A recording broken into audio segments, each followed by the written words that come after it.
నమస్తే, welcome to ASN news. ఈ నెల 7వ తేదీన బాపట్లలో జరిగే మెగా పేరెంట్స్ సమావేశానికి ముఖ్యమంత్రి నారా చంద్రబాబు నాయుడు, విద్యాశాఖ మంత్రి నారా లోకేష్ హాజరు కానున్న నేపథ్యంలో గురువారం విద్యుత్ శాఖ మంత్రి రవికుమార్ జిల్లా ఇన్ఛార్జ్ మంత్రి పార్థసారథితో కలిసి ఏర్పాట్లను పరిశీలించి జిల్లా ఎస్పీ, జాయింట్ కలెక్టర్తో మాట్లాడారు. తదుపరి వేమూరు నియోజకవర్గం కొల్లూరులో రైతు సేవా కేంద్రంలో ధాన్యం కొనుగోలు కేంద్రాన్ని పరిశీలించి తేమ శాతాన్ని లెక్కించే మిషన్ను తనిఖీ చేశారు. అదేవిధంగా కొల్లూరు గ్రామంలోని ప్రభుత్వ లేఅవుట్లో గృహ నిర్మాణాలు పరిశీలించి జాయింట్ కలెక్టర్తో మాట్లాడారు. ప్రభుత్వం రైతుల దగ్గర నుంచి ధాన్యం కొనుగోలు చేసి 24 గంటల్లోపు రైతుల అకౌంట్లో నగదు జమ చేస్తున్నారని, దళారులను నమ్మి రైతులు మోసపోవద్దని మంత్రి రవికుమార్ సూచించారు.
అద్దంకిపట్నంలోని వ్యాపార సర్వీస్ వర్గాల ప్రజలు సచివాలయం సిబ్బంది చేపట్టే సర్వేకు అవసరమైన పత్రాలు అందజేసి వారికి సహకరించాలని మున్సిపల్ కమిషనర్ రవీంద్ర తెలిపారు. ఈ సందర్భంగా మంగళవారం ఆయన ఏఎస్ఎన్తో మాట్లాడారు.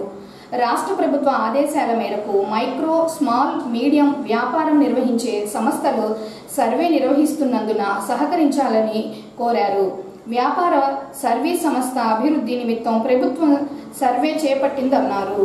సచివాలయ ఉద్యోగులు వ్యాపారస్తుల వద్దకు వచ్చినప్పుడు పూర్తి స్థాయిలో సహకరించి అవసరమైన పత్రాలు ఇవ్వాలని కమిషనర్ రవీంద్ర తెలియజేశారు. అందరికీ నమస్కారం అండి.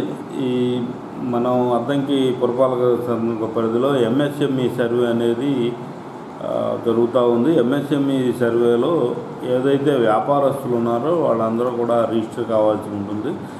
రిజిస్టర్ కావాల్సిన దానిలో బాధ్యతగా కొన్ని డాక్యుమెంట్స్ అయితే ఏదైతే ఆధార్ కానీ, పాన్ కానీ, టర్న్ ఓవర్ కానీ, జిఎస్టీ కానీ ఇవన్నీ అప్లోడ్ చేసి భవిష్యత్తులో మన రాష్ట్రానికి సంబంధించిన ఫ్యూచర్ ప్రణాళిక తయారు చేసుకోవటం, లేకపోతే ప్రతి ఒక్క లబ్ధిదారుడి వ్యాపార అభివృద్ధికి ప్రభుత్వం ఏమేమి చర్యలు తీసుకోవాలనే దాని మీద ఈ సర్వే అనేది పట్టణంలో ఉన్నటువంటి అన్ని వ్యాపారాలకు సంబంధించి జరుగుతూ ఉంది. కాబట్టి వ్యాపారస్తులందరూ కూడా ఎవరైతే సర్వే నిమిత్తం మీ దగ్గరకు వస్తూ ఉన్నారో సెక్రటరీస్ అందరికి కూడా మీరు సహకరించి సంబంధిత డాక్యుమెంట్స్ ఇచ్చి ఈ సర్వేకి సహకరించవలసిన కోరుతున్నాం. దీని ద్వారా భవిష్యత్తులో ఏదన్నా మీకు ఆర్థికంగా ఏదన్నా సహాయం చేయాలన్నా గవర్నమెంట్ ద్వారా లబ్ధి పొందడానికి అవకాశం ఉంటుంది. కాబట్టి పట్టణంలో ఉన్న వ్యాపారస్తులందరూ కూడా ఈ సర్వేకి సహకరించవలసిందిగా రిక్వెస్ట్ చేస్తూ ఉన్నాం.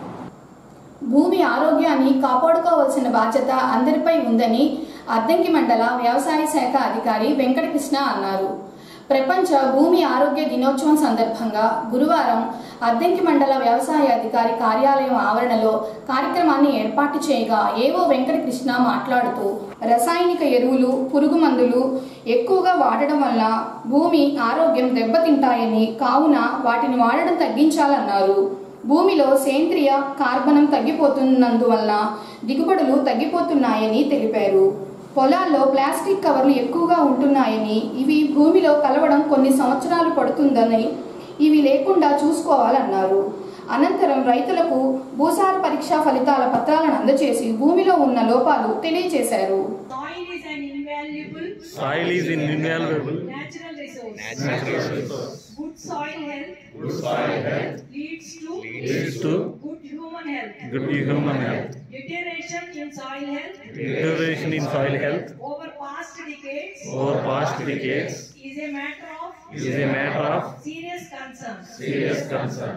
As a citizen of India, it's my duty to make all possible efforts to improve soil health so that it remains productive in the years to come and positively impact our lives.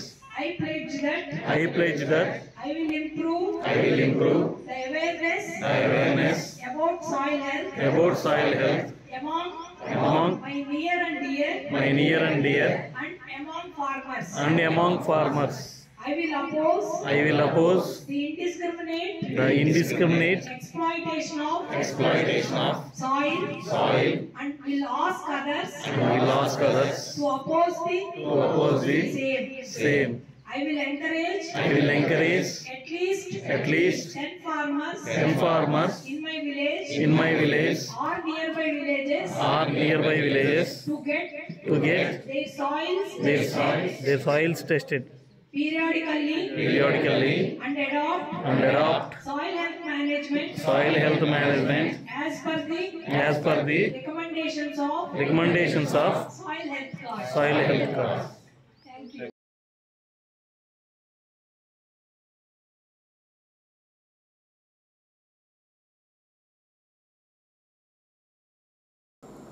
రాష్ట్ర ప్రభుత్వ ఆదేశాల మేరకు ఈ నెల 7వ తేదీన అద్దంకి మండలంలో ఉన్న అన్ని ప్రభుత్వ పాఠశాలల్లో మెగా పేరెంట్స్ సమావేశాన్ని నిర్వహిస్తున్నారని అద్దంకి మండల విద్యాశాఖ అధికారి గంగాధర్ తెలిపారు. అద్దంకి ఎంఆర్సీ కార్యాలయంలో గురువారం ఎంఈఓ గంగాధర్ ఏఎస్ఎన్తో మాట్లాడారు.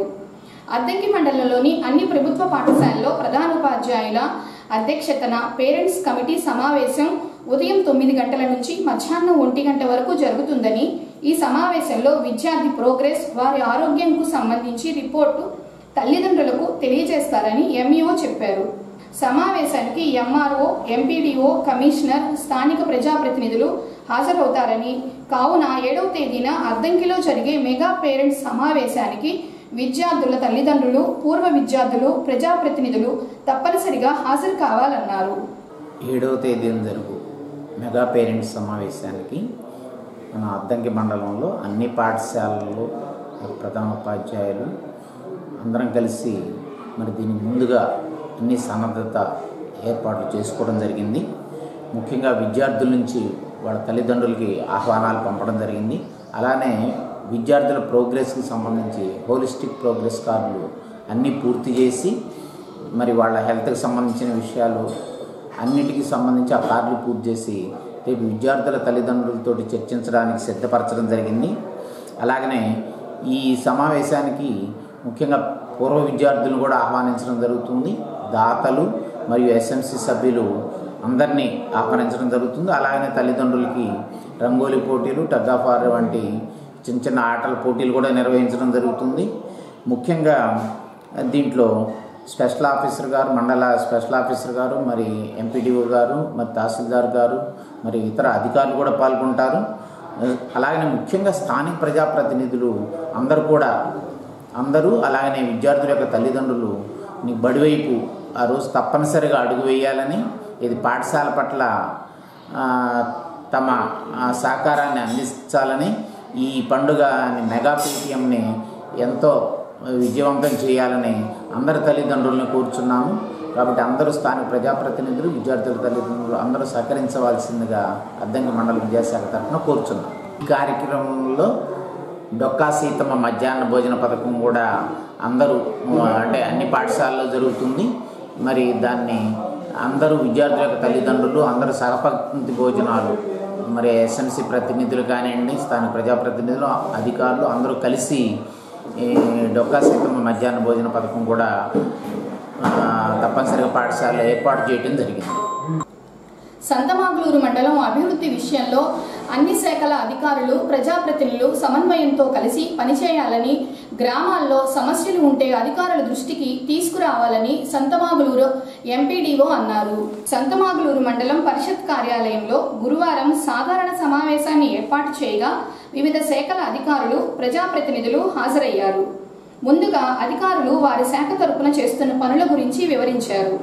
రాష్ట్ర ప్రభుత్వం త్వరలో అర్హులైన వారందరికీ రేషన్ కార్డులు, పెన్షన్లు ఇచ్చేందుకు సచివాలయం ద్వారా దరఖాస్తులు స్వీకరించబోతున్నారని, అలాగే ఈ నెల 6వ తేదీ నుంచి గ్రామాల్లో ఉన్న సమస్యలు పరిష్కరించేందుకు రెవెన్యూ శాఖ వారు రైతు సదస్సులు నిర్వహిస్తున్నారని, ప్రజలు ఈ అవకాశాన్ని వినియోగించుకోవాలన్నారు. అదేవిధంగా ఇన్సూరెన్స్ గవర్నమెంట్ తరఫు నుంచి ప్రీమియం చెల్లించడం జరుగుతుంది. ఈ సంవత్సరం వచ్చిన ముఖ్యమైన తేడా ఏంటంటే రబీలో ఇన్సూరెన్స్ రైతు తరఫున రైతే కట్టుకోవాల్సి ఉంటుంది. అది కూడా సబ్సిడైజ్డ్ రేట్. వరి పంటకు వచ్చేసి మాగాడికి ఎకరానికి 120 రూపాయలు. అదేవిధంగా మన దగ్గర ఎక్కువ సాగు చేసే రేటు. మొక్కజొన్నకైతే 105 రూపాయలు. శనగ, మినుము వాటికైతే 80 రూపాయలు ఎకరానికి చెల్లించాల్సి ఉంటుంది. ఇది ఎలా చెల్లించాలి? క్యాన్సర్ అనమాట. సో ఈ మూడింటికి సంబంధించి ఈ 3 క్యాన్సర్లు మన భారతదేశంలో ఎక్కువగా ప్రబలింగ్ ఉన్న క్యాన్సర్లు అనమాట. కాబట్టి ఈ 3 క్యాన్సర్లకు సంబంధించిన పరీక్షలు ముందుగానే మన క్యాన్సర్ రాకముందే మనం ఐడెంటిఫై చేస్తే వాళ్ళకి ఎర్లీగా ట్రీట్మెంట్ దొరుకుతుంది, ఎర్లీగా రికవరీ ఉంటుంది అనే ఉద్దేశంతో గవర్నమెంట్ ఈ స్కీమ్స్ ఇంట్రడ్యూస్ చేసింది. సో మీ ద్వారా ప్రజలకి తెలియజేయడం ఏమంటే మా వాళ్ళు వచ్చినప్పుడు కొంచెం కోఆపరేట్ చేయాలి. ఎందుకంటే సర్వైకల్ క్యాన్సర్ అనేది కొంచెం చిన్న పరీక్ష ఉంటుంది. మన గర్భాశయ ముఖద్వారం దగ్గర ఒక చిన్న పరీక్ష చేస్తారు. సో అది ఓన్లీ కంప్లైంట్స్ ఎవరికన్నా ఆడవాళ్ళకి బ్లీడింగ్ కానీ, ఓవర్ బ్లీడింగ్ కానీ అడుగుతున్నారు. అంతేనా మన మండల పరిషత్ నుంచి పొలాల రోడ్డు అనేవి వాటికంటే మనకి తక్కువ ఇంపార్టెంట్. అంటే మన మండల పరిషత్ నుంచి కాదు, ఎందుకంటే పొలాలకు వెళ్ళే రోడ్డుకి గ్రామల్ రోడ్లు అనేవి చాలా ఖర్చుతో కూడుకున్నవి. ఇంకొక విషయం ఏంటంటే వాటికి ప్రత్యేకంగా ఇంతకుముందు అగ్రికల్చర్ మార్కెట్ కంపెనీస్ ఉన్నప్పుడు మీరు మాట్లాడారు కదా. ఆడియన్సెస్లో డ్యామేజ్ పోల్సే కాదు, కేబుల్ డ్యామేజ్ ఉన్నా కానీ, ఓల్డ్ కండక్టర్ ఉన్నా కానీ కొత్త కండక్టర్లు అవుతారు. అంతకున్న 34 స్క్వేర్ ఉండేది, ఇప్పుడు 55 స్క్వేర్ అవుతారు. అంటే కొద్దిగా లావు కండక్టర్లు అవుతారు. ఆ స్కీమ్ ఉపయోగించుకుంటే బాగానే జరుగుతుంది. మంది స్టార్ట్ అవుతుంది. ఫస్ట్ పాత మాలు స్టార్ట్ అయ్యేది సైడ్ ఆఫ్ చెట్టింగ్ వచ్చింది. ప్రజెంట్ రోడ్డు వాళ్ళతో మాట్లాడి క్లియర్ చేస్తాం. స్టార్టింగ్ అదే. రెండో స్కీము ప్రధానమంత్రి సూర్యఘర్. సూర్యఘర్ అనేది అందరూ రిజిస్టర్ చేసుకోవట్లేదండి. యాక్చువల్గా దానివల్ల చాలా యూజ్ ఉంది. అబౌవ్ 300 యూనిట్స్ అంటే 3000, 4000 వచ్చే కరెంట్ బిల్ వాళ్ళకి కానీ 2000 వచ్చే. ఏఎస్ఎన్ న్యూస్ ఇంతటితో సమాప్తం. నమస్కారం.